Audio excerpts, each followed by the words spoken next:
السلام عليكم، مرحبا بكم في فيديو جديد. اليوم جبت لكم مسفوف او كسكس. قبل ما ندخلوا الوصفة نقول لكم جمعة مباركة ان شاء الله. بسم الله وتوكلنا على الله. هنا كما شفتوا الجلبانة درتها طفور باش طيب، ودرت لها الملح، وهنايا خدمت بطعام تاعي كسكسي راكم تشوفوا. هنا غسلته مليح، جاء ولا اروع مسفوف الجلبانة او كسكس جزائري تقليدي مدهون بالطبع والشان.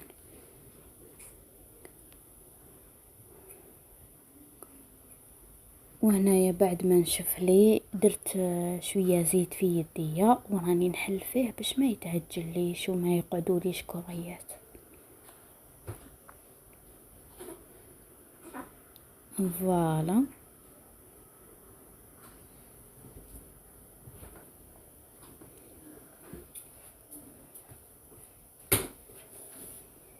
وهنا الماء راهو يسخن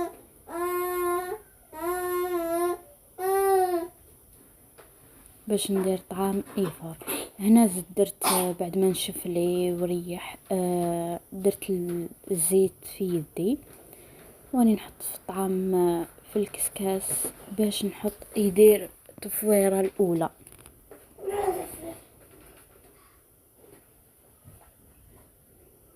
فوالا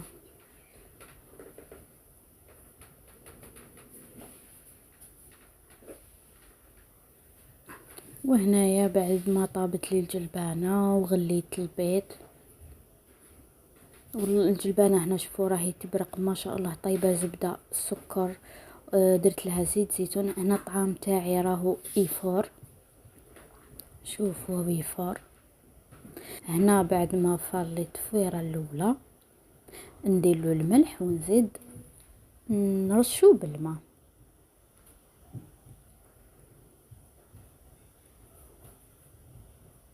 راني استعملت الجفنه اللي جبتها معايا من تابلط الهديه تاعي هذه.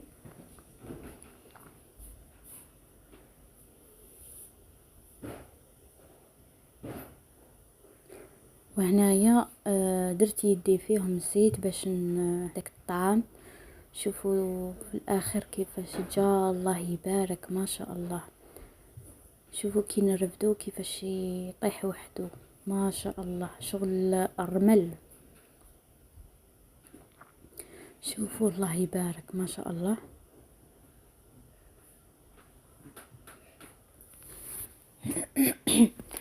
عفوا.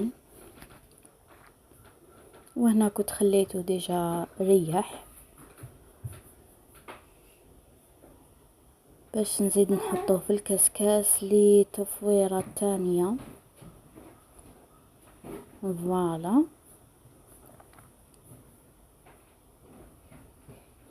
والسر البنة تاعو دوك تشوفوها معايا. هذه التفويرة الثانية كيما راكم شفتوا. وهنا كان فار، هنا ماني حنزيد له الماء ما والو.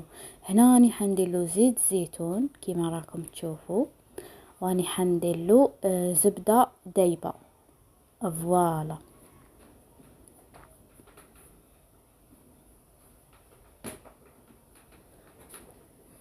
هنا نقصت. كاين اللي يحبوا بالجلبانه وكاين اللي بلا جلبانه يحب الطعام هكذاك بالسكر.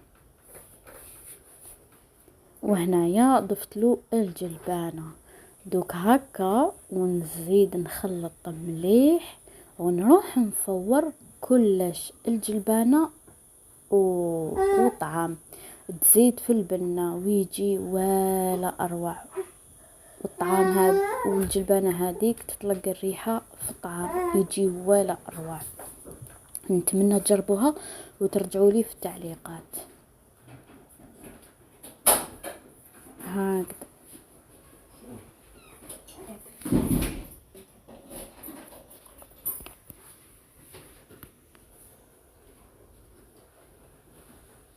هكذا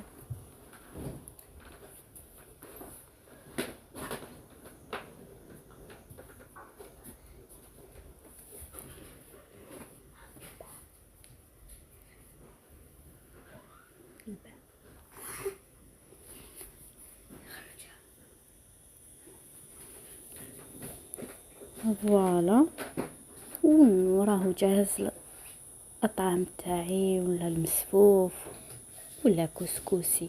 هذا سامب وزينته بالبيض كيما راكم تشوفوا، زيت زيتون وقرعه تاع اللبن.